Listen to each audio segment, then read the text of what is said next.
اور اللہ کے نبی نے آج تم دنیا کی دولت کو دولت کہتے ہو اور ان کو دولت سمجھتے ہو، اللہ کی قسم حقیقی دولت قرآن ہے۔ اللہ کے نبی نے اعلان فرمایا ہے القرآن غنن، کہ قرآن دولت ہے۔ جس کو دولت پیغمبر کہہ دے، میرا ایمان ہے زمین اپنی جگہ چھوڑ سکتی ہے، آسمان اپنی جگہ چھوڑ سکتا ہے، جو بات پیغمبر کی وہ جھوٹی ہو سکتی نہیں ہے۔ ہر مسلمان کا عقیدہ ہے، ایمان ہے، جو پیغمبر کہہ دے وہ حق سچ ہے۔ میں جھوٹا ہو سکتا ہوں، پیغمبر کی ذات جھوٹی نہیں ہو سکتی۔ اللہ کے نبی کا فرمان کہ قرآن ایسی دولت ہے، اس کے بعد فقر نہیں، ولا غنا دونہ، اور قرآن کے علاوہ اور کوئی دولت نہیں ہے، ولا غنا دونہ، سب کی نفی کر دی پیغمبر نے۔ جس دولت کے پیچھے ہم لگے ہوئے ہیں وہ دولت ختم ہونے والی ہے، اور جو دولت قرآن جس سے لگ گیا، یہ دولت جس طرح قرآن، کیونکہ ہمارا عقیدہ ہے قرآن مخلوق نہیں ہے، یہ خالق کی صفت ہے۔ باقی دنیا کی دولتوں پر فنا ہو جائیں گی، یہ فنا ہونے والا نہیں ہے، یہ رب کا کلام ہے، اور جس کی نسبت اس سے ہو گئی وہ دولت مند انسان ہے، خوش قسمت ہیں وہ والدین۔ حدیث پاک میں آتا ہے قیامت کا دن ہوگا، یاد رکھنا یہاں کے کاروبار عارضی، یہاں کے کام عارضی، ہماری تجارت دکانیں عارضی، ہماری آخرت کی زندگی بھی ہمیشہ والی، وہاں کی خوشی بھی ہمیشہ والی، وہاں کی کامیابی بھی ہمیشہ والی۔ لوگ ہم کو کہتے ہیں مولویوں، نعوذ باللہ من ذالک، مولوی کا معنی اللہ والا ہوتا ہے، لوگ تانے کے طور پہ استعمال کرتے ہیں، اللہ تعالیٰ سمجھ عطا فرمائے۔ تو میں بات عرض کر رہا تھا، لوگ سمجھتے ہیں مولوی صاحب آپ کا کون سا مستقبل ہے؟ میں کہہ سکتا ہوں جس مستقبل کے پیچھے آپ لگے ہوئے ہو وہ مستقبل ختم ہونے والا ہے، اور جس مستقبل کے پیچھے حافظ قرآن ہے، جس مستقبل کے پیچھے عالم دین ہے، یہ مستقبل بھی ہمیشہ کا مستقبل ہے، یہ کامیابی ہمیشہ کی کامیابی ہے، یہ سرخروئی ہمیشہ کی سرخروئی ہے۔ خوش قسمت ہیں وہ والدین، وہ گھرانے جن گھر میں اللہ حافظ قرآن پیدا کرتے ہیں۔ بات یاد، آخری بات، حدیث پاک میں آتا ہے قیامت کا دن ہوگا، جہنم کا فیصلہ ہو چکا ہوگا۔ جس حدیث پاک میں یہ آتا ہے کہ جس گھرانے پر جہنم واجب ہو چکی ہوگی، اس واجب سے کیا مراد ہے؟ کیا یہ کافر ہوں گے؟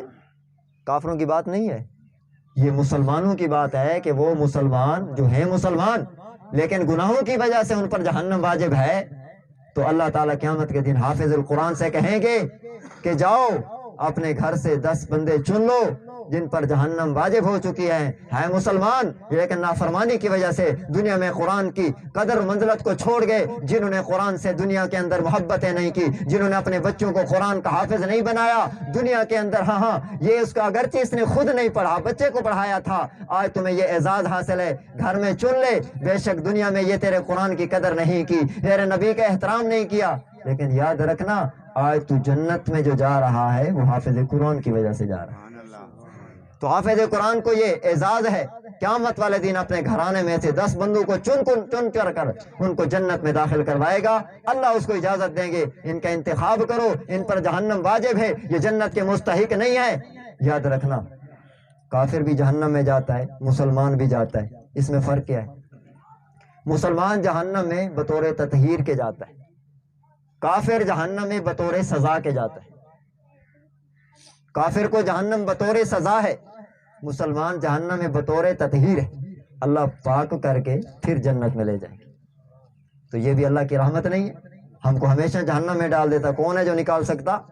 تو یاد رکھنا میں مبارکباد دیتا ہوں ان کے والدین کو جنہوں نے اپنے بچوں کو قرآن کا حافظ بنایا۔ یہ اعزاز میں نہیں دے رہا، آپ کو اعزاز اللہ اس کے رسول نے دیا ہے، ہم نہیں دے سکتے، ہم مخلوق ہیں، ہم کچھ نہیں ہے، وہ اللہ نے اعلان کیا ہے قرآن پاک میں یرفع اللہ الذین آمنوا منکم، اللہ تعالیٰ بلند کرتے ہیں ان لوگوں کو جو تم میں سے ایمان رکھتے ہو، دوسرے نمبر پر قرآن کے حافظ اور عالم دین ہو، میں اللہ ان کے درجے بلند کرتا ہوں، اللہ قرآن میں کہتے ہیں۔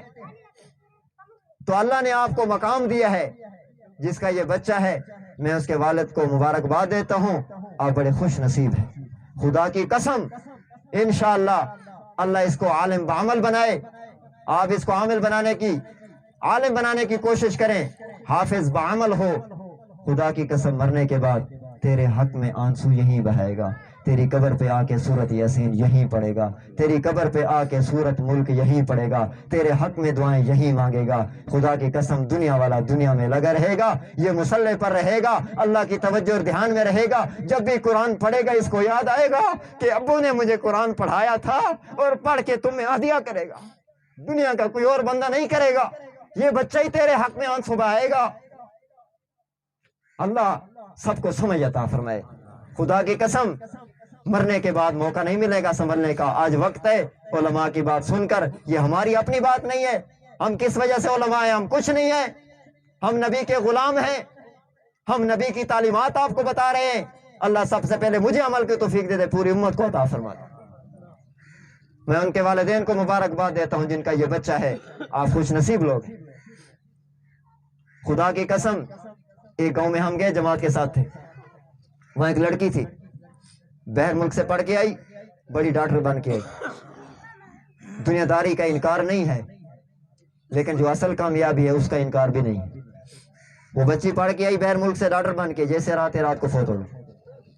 ہم وہاں تھے تو انہوں نے کہا کہ ان کے گھر میں بڑی پریشانی ہے، بچی پڑھ کے باہر ملک سے کافی پیسہ خرچ ہوا، وہ رات کو آئی، اللہ کی طرف سے فیصلہ، فوت ہو گئی۔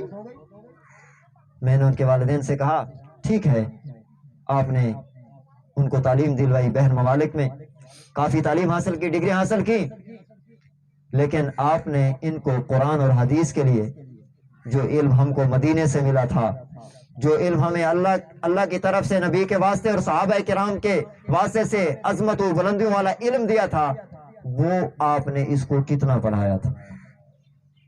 انہوں نے کہا ہم نے نہیں پڑھایا تھا۔ میں نے کہا آج سوائے رونے دھونے کے اور کچھ کام نہیں آئے گا۔